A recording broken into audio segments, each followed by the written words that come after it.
Welcome, whoever is here, to the one of the last presentations of the Inclusive Product Week. I hope you had a great evening.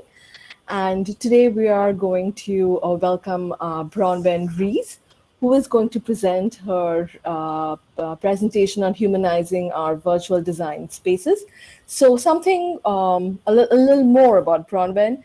She's a design leader who works to make the internet usable for all. She's a designer and speaker for design systems, digital inclusion, and diversity. Bronwen's role as a female design leader is to build up, mentor, and inspire a generation of great designers. She aims to level the playing field through collaborative and progressive thinking and taking on the varied challenges that our industry brings to us. She also works to create innovative and extraordinary experiences that are inclusive of all its users and complements the world's needs. Please go ahead, Bronwen. Thank you. Thank you, Sam. Yeah, thank you for joining us. I know, as you said, it's probably one of the last sessions of the evening, so I appreciate you sticking with me. I'm going to say, and because I'm biased, best till last, but who knows? But yeah, today I'm going to talk to you a little bit around inclusion within facilitation. And whether that be in a remote environment or a virtual environment, or in person even.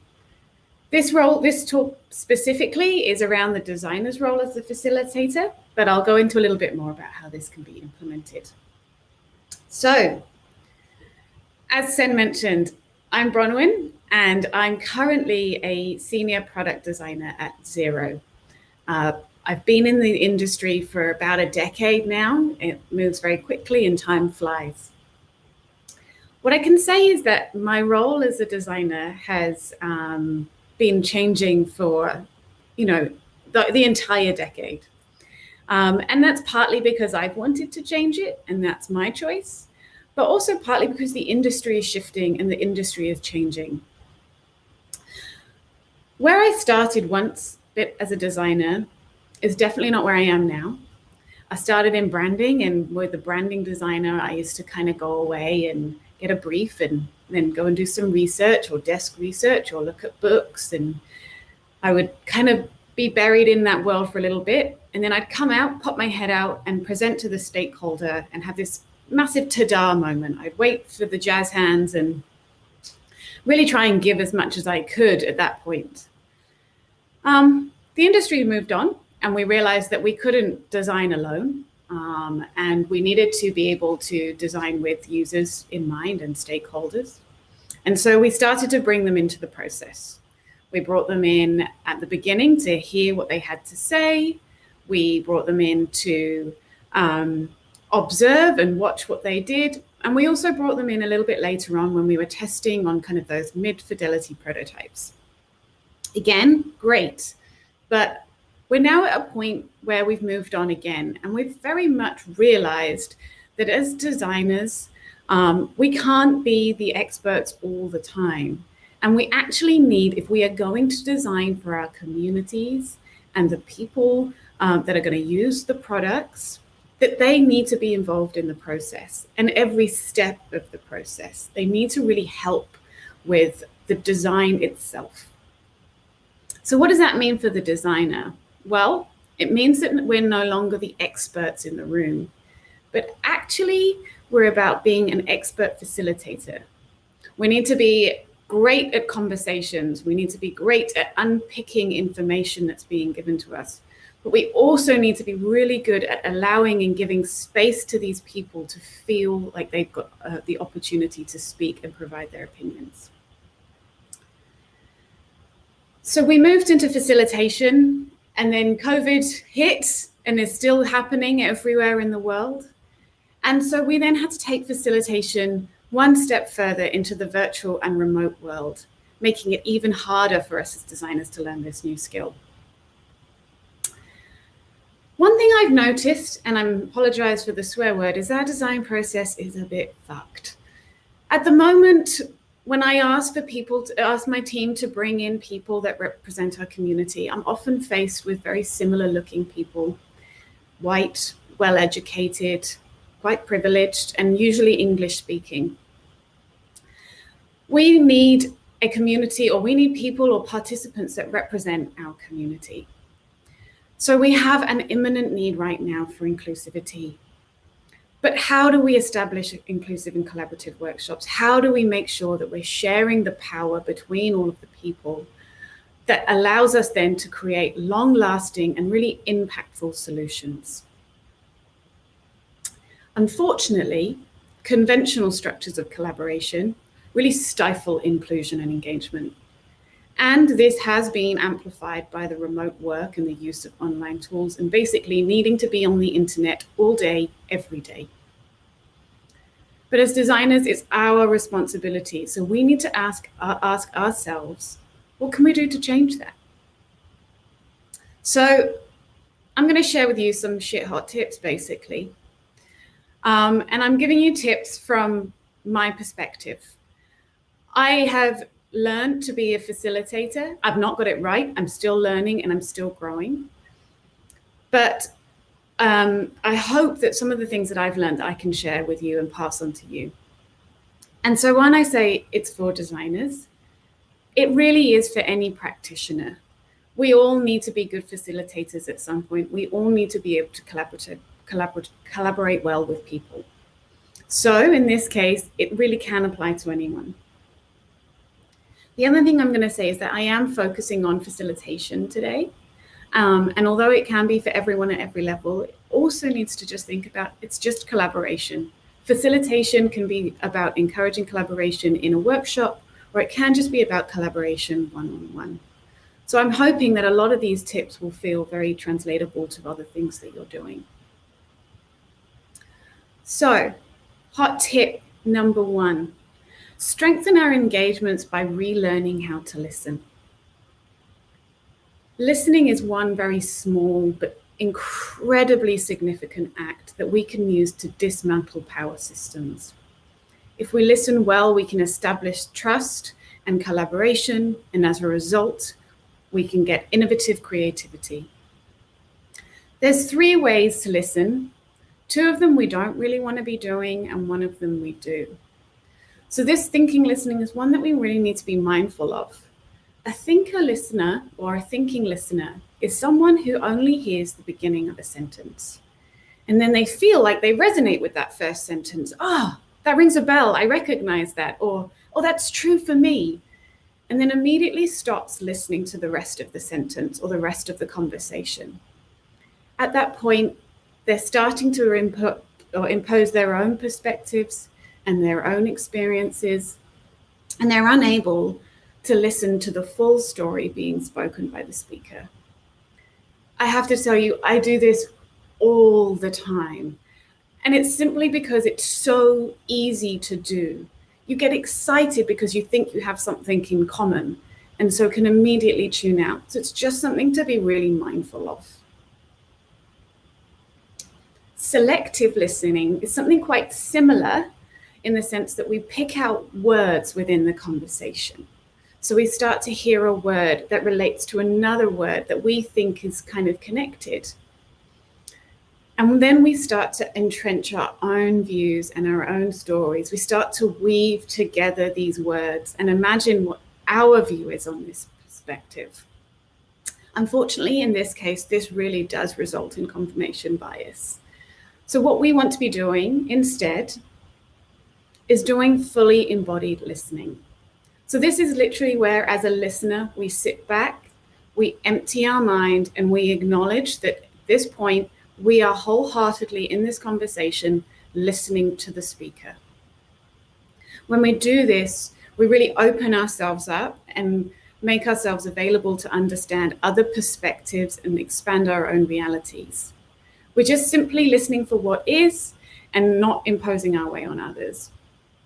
I think this is also incredibly important to note that there is time and places for responses, but just make sure that you're ready or the speaker is ready for your response and you don't interject or interrupt. So, the quality of listening that we demonstrate as a facilitator, as someone running a session or collaborating, starts to really build those foundations of what can emerge between people or a group or a session. And that's both online and in person. As mentioned above, listening really does build trust. And in that trust, we can find courage to create some amazing things together. Like I say, one small act can change a whole conversation. Hot tip number 2, co-create safe spaces that encourage participation. So when you begin your session, this probably is obviously for only online, but it's also worth noting that you might want to do introductions or something like this in person. But as you arrive to your session, encourage everyone to turn on their cameras. If they can, ask them to display their preferred name, their pronouns, and their location. However, it's really important to acknowledge that some people might be struggling with mental health or difficult home settings, and that's totally okay. We can normalize the option at that point to let them leave their camera off. The whole point of radical inclusion and inclusion within facilitation means that we hold space for nuance and individual needs. It's a really great thing to be thinking about. The other thing is, often as a facilitator or the person in the workshop, you feel the pressure to be the one always kind of creating the connections and the moments of conversation. But actually, the whole point of inclusion is allowing yourself to step back and allow others to talk. So in this case, one of the things you can do, again, both offline and in person, is create opportunities for participants to respond themselves to one another. You could potentially do this by asking participants to share who they would like to speak next, or in an open discussion, rather than you putting your opinion in the up next, is asking others to share what they thought. And eventually the conversation starts to flow and they begin to riff off one another. And again, that ability to build conversation is going to build trust. As I talk about trust, it's almost as like I planned this. You move at the speed of trust. The role of as a facilitator is really important to understand where trust is in the room. Is there good trust? Can you move quickly? Is there low trust? Do you need to slow the group down? Do you need to start to put in some practices that allow for trust to be built in that team or in that moment? It can be hard when you're beginning to learn facilitation or doing facilitation to understand what those triggers are. So I've just popped a couple here. Low triggers or triggers of low trust could be partial participation. So simply that some people are disengaged or they're not comfortable speaking up. This can be really tricky. So it's about encouraging the participant to speak. It might also be that someone's not being allowed to speak. So you might find that there's some biases seeping into the room. This can often happen with women in the room, where a man will speak over the top of a female. They won't even notice it, but your role of the facilitator is really just to make sure that you're observing and picking these cues up. The last one is microaggressions, and this is very similar to someone not being allowed to speak, but there are lots of them. I could spend a whole presentation talking about microaggressions. So this might be interruptions, this might be constantly contradicting someone. It may even be, I say micro, I don't think this is so micro, but snide remarks or telling someone they're wrong. So there is a lot of microaggressions to be aware of. I would really recommend going away and having a look at them in your own time. Another thing you do both in person and virtually, but this is a great one for a virtual setting, is encourage participants to arrive fully as their whole selves. And just allow for extra time for them to be vulnerable and share moments of sort of themselves or authenticity. You know, they might want to talk about how their day was, or, you know, that their kids are driving them insane, and they need to get it off their chest before they can fully come into that session. Make the space okay to talk about that, because you're only going to get a better session at the end of it. One of the things you can do to make this feel like a safe space to do this is start your session by checking in with everyone. A great opening question is, how are you feeling? You can either do it in one word or get them to share an emoji or something like that. Awesome for authenticity, also awesome as a facilitator, because you've just got a really quick read of the room, and so you know whether you need to be moving on to the next thing, or maybe stepping back and having a recap of yesterday, or even again allowing time for that conversation to get all that stuff that they need to off their chest.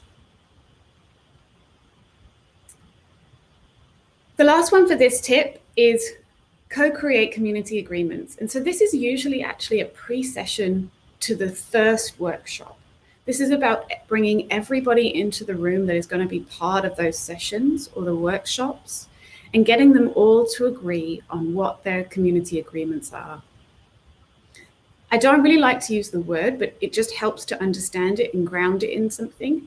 But these are basically rules that we want to follow within our sessions.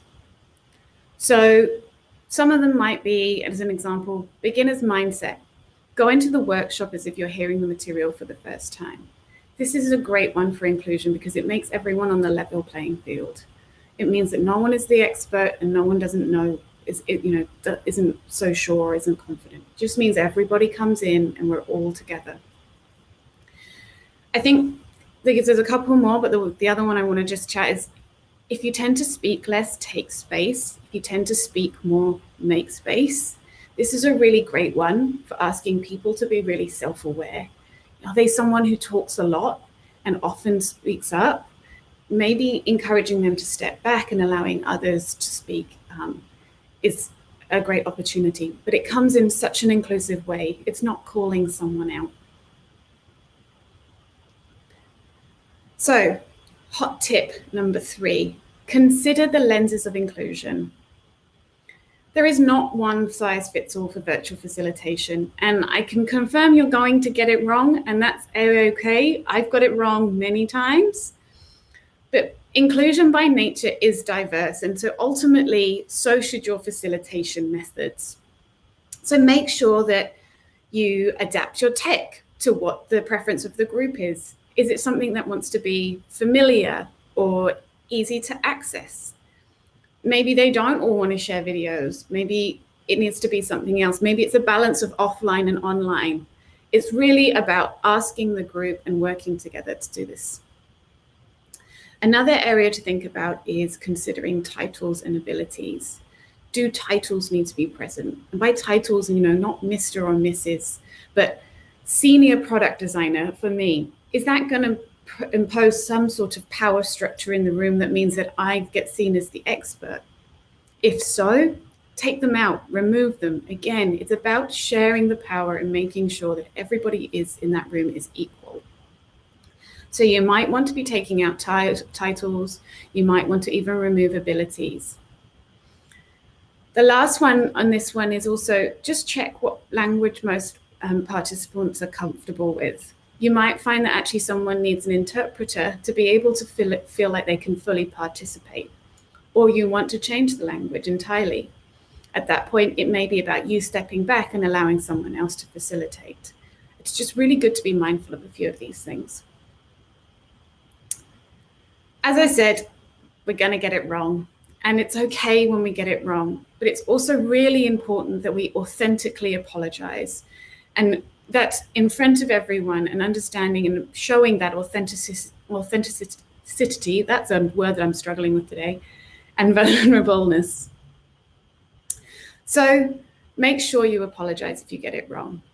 Also, as a facilitator, it's really important that you make yourself available to all the participants at any point between breaks. There may be some microaggressions, there may be some uncomfortableness that you haven't been able to pick up, whether it's because it's remote or whether it's because you're busy with other things. If you make yourself available, then hopefully people can come and speak to you, and you can kind of sort those concerns out pretty quickly. Otherwise, unfortunately, it's only going to be downhill for the rest of your sessions. And lastly, hot tip number 4, being open to feedback. So create an impact survey. It's just create a survey that gives you an opportunity to get some feedback. How did the participants find the session? Make sure that the data or the questions you're asking for are both quantitative and qualitative. If you can, ideally do this within the session because it's fresh in the mind. people will have hopefully you'll have their full attention and know what you need to say and want to say. But if you can't, try and get it out as soon as possible. Again, you can do it online, or you might even find that, picking up the phone or having a chat to the participants might be more comfortable for them and they want to just talk through their feedback. Make sure that that's okay. Again, understanding the nuances of people is so important with inclusiveness. So let's wrap up. Designing for inclusion within workshops means actually questioning or even going beyond our commercial objectives. Actually asks us to start thinking about the global community and their needs rather than potentially what the business wants. But designers really need to take their role as a facilitator or expert facilitator on with pride, and knowing that if they can implement inclusive practices, we really can create some meaningful change.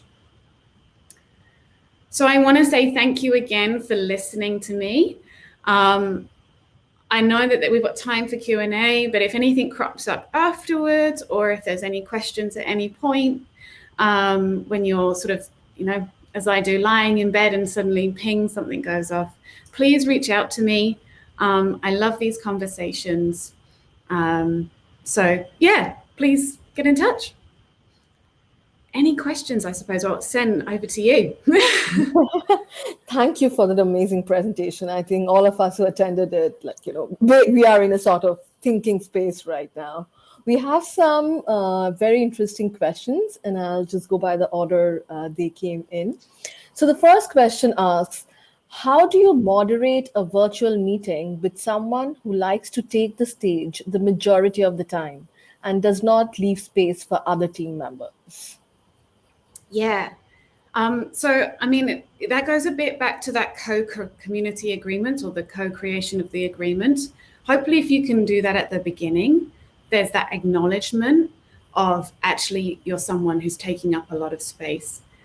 If not, and it's either been missed or it's actually now an uncomfortable place to put this, it's actually, and again, this is why it's so hard as a facilitator, it's actually about having a little bit of a one-sided conversation or a conversation with that person, potentially during a break. Just have a bit of a chat with them and find a way to very, I say, diplomatically just mention that it might be a really good opportunity for you to step back and let some others speak. Or we've heard some amazing viewpoints from you today. I'd be really keen to hear from this person. Would you mind helping me in kind of guiding that conversation, or encouraging that other person to talk? Again, that kind of begins to lead on asking the participants to support one another. So that's one way, another way that you could do it. But really, if you can, point back to those kind of co-community agreements, that would be really useful. It's almost saying like, hey, we made these rules together and you're not really following this one. So just be mindful of that. And we did do all this together. Okay, thank you. We have another question. This one says, how do you balance moving the conversation along as a facilitator, yet making sure you give enough time for everyone to speak up? Yeah, that's a really great question. And it's one that I haven't perfected at the moment. I think one of the things I've tried to do is I make sure that everyone feels like the conversation, they've had an opportunity to contribute to the conversation. If you're finding that you're actually getting, some incredible insights and more information out of your participants, I'd actually encourage you to allow them to continue to speak. If you find that it's sort of filtering off, or the conversation is sort of not quite where you were, that's when you guide them on to the next step. So it's kind of, again, still very traditional role of, thank you so much all for participating in this section, been incredible insights. We're now going to move on, or you can bring the break in or something like that. But I would say that something to be aware of is, if you are getting lots of brilliant information, just be prepared to adapt and change your approach. You might find that you need to take something out at the end, or you can even ask them. Actually, that's the other last thing that I did do once, which was, this is a really great conversation. Do you want to continue with it? We're running out of time, or would you like to move on to the next section? and together they'll make the decision. Okay, we have another question.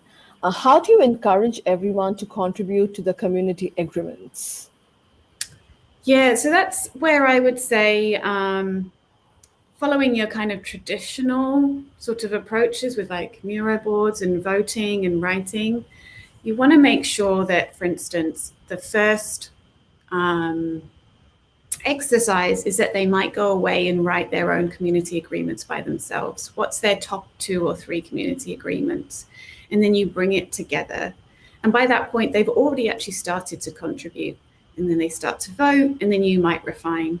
So I think, yes, if you can make them, if you can start your session as you would any kind of facilitation session, and allowing them a moment to work individually, then hopefully they'll be comfortable with sharing their thoughts at that point.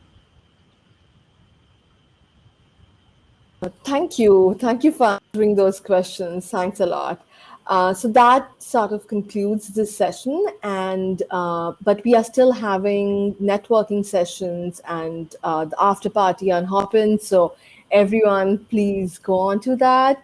And thank you, Bronwyn. Thank you so much. Again, like I said, it's a great way to finish the last sessions of this week. Thank you so much. No worries. Thank you, and everyone enjoy the after party. Bye bye.